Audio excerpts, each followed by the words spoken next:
All right, today we're going to pull back the curtain on a story that's unfolding right now, kind of just beneath the surface of the main headlines. We're going to follow the on-chain evidence, the digital breadcrumbs, to see how the biggest, savviest crypto investors are quietly getting ready for a future that's going to be dominated by quantum computers.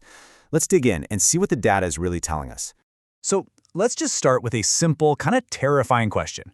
What if the lock on your digital vault, the very thing that proves your crypto is yours, could suddenly be picked by anyone with the right key? A key that, yeah, it doesn't exist today, but it's getting closer and closer every single day. I want you to picture this. A breakthrough gets announced. Some computer, somewhere in a lab, finally cracks the encryption that protects, well, not just your Bitcoin, but pretty much all of it. In a flash, every wallet, every private key is vulnerable. You know, this isn't science fiction anymore, and the on-chain data shows that the smartest money in the room, they are definitely not waiting around to see what happens. Okay, so why the sudden urgency, right? The whole quantum threat thing has been a theoretical risk for years, but it always felt, far away. Well, that's all changed. Let's break down exactly why that timeline has suddenly shrunk, and shrunk dramatically. Look at the sheer pace of this. It's kind of wild. In August of 2024, the U.S. government standards body, NIST, finally locks in the first ever standards for quantum-resistant encryption. That's huge. Then, boom, just a few months later, Google shows off Willow, a quantum chip that's making exponential leaps. Then you've got Microsoft hitting major breakthroughs and the NSA setting a hard deadline. This isn't just a few random headlines. What you're looking at is a clear pattern, a rapid acceleration from government policy to real, tangible tech, all happening within just a few months. So, to really get why a chip like Willow is such a game changer, we need to talk qubits. Think of it like this. The raw processing units, the physical qubits, are super noisy and messy. They make a ton of errors. You can't just use them for something as delicate as cracking encryption. You have to take literally thousands of these noisy physical qubits and funnel them through a massive error correction process just to create one single, stable, usable, logical qubit. The breakthroughs we're seeing now are making that funnel way, way more efficient, and that's what's bringing us closer to having enough logical qubits to be a real threat. And this quote just hits the nail on the head.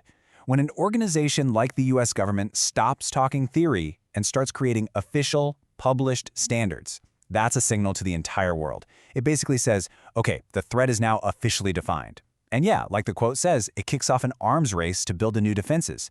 For any serious investor, that was the starting gun.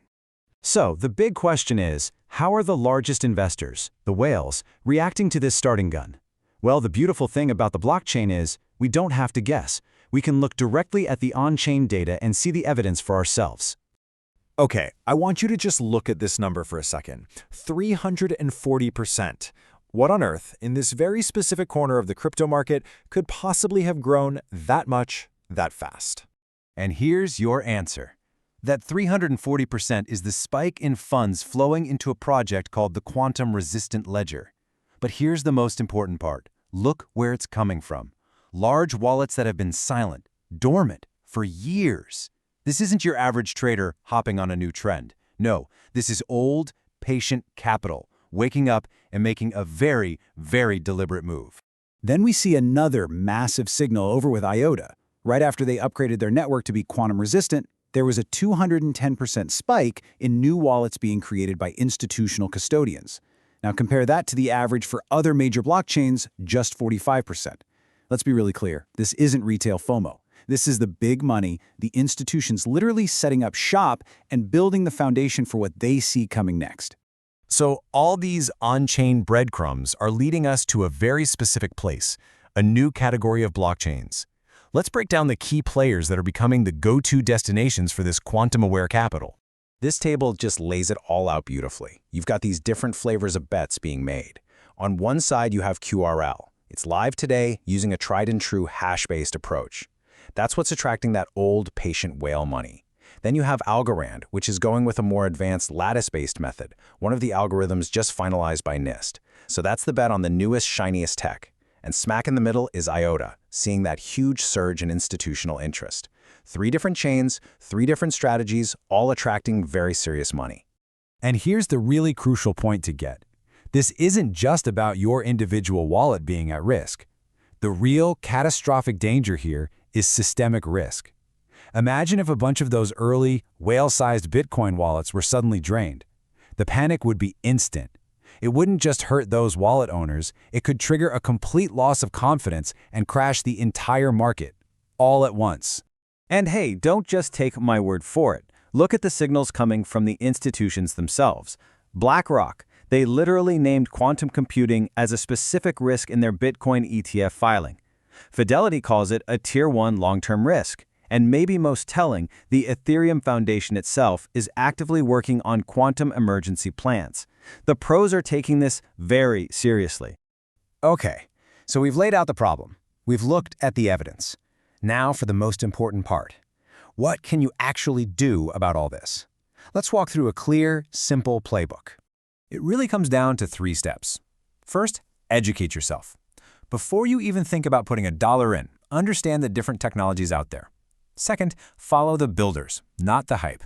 Look at the actual developer activity on GitHub, check the roadmap progress, see who's actually shipping code. And third, and this is something you can do literally today, practice good security hygiene. Simple things like using modern Bitcoin address types like Taproot can actually help protect you right now. It's not a permanent solution, but it's a really smart step to take. And here is the kicker, the really smart angle on all of this.